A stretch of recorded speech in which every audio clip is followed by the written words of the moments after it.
Hello. In this video, we will learn about efficient data and formula entry in Excel.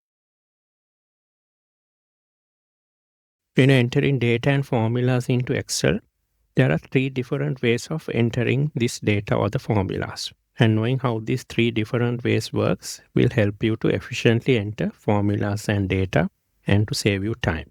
Now here, if I type, let's say I manually type the next month's sales, 1,500. So normally we press the Enter key. See, when you press the Enter key, you will notice you always land one cell below.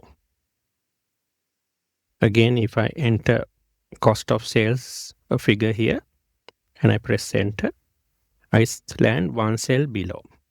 So what if I want to enter a value into a cell and then maybe I want to remain inside that cell? So if I press Enter, you will go down.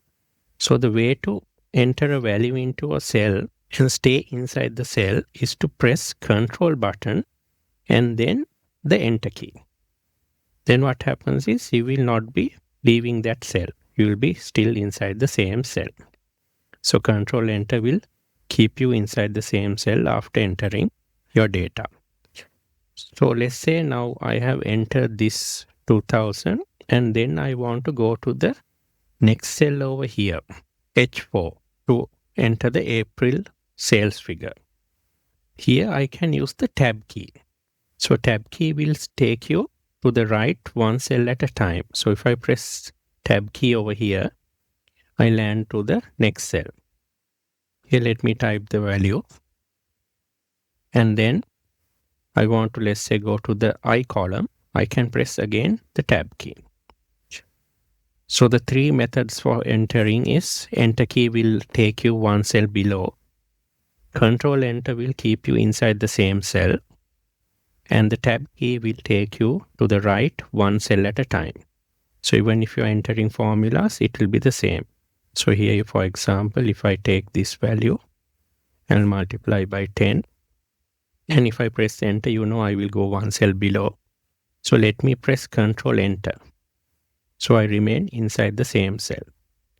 Now if I want to go to the next cell, what I can do is instead of pressing Enter,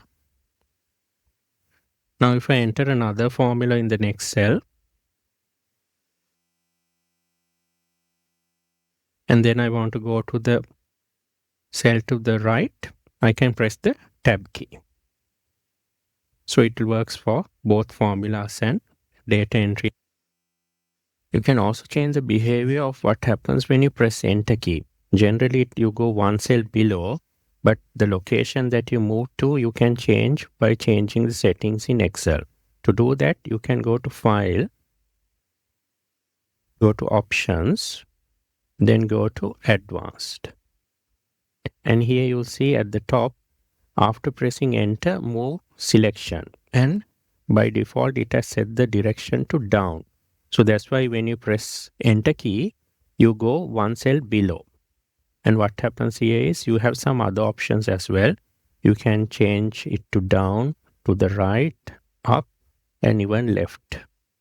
So after pressing Enter, you can change it to one of these cell movements or options over here.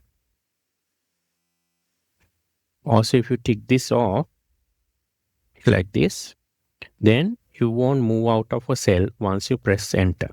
You will remain inside the same cell.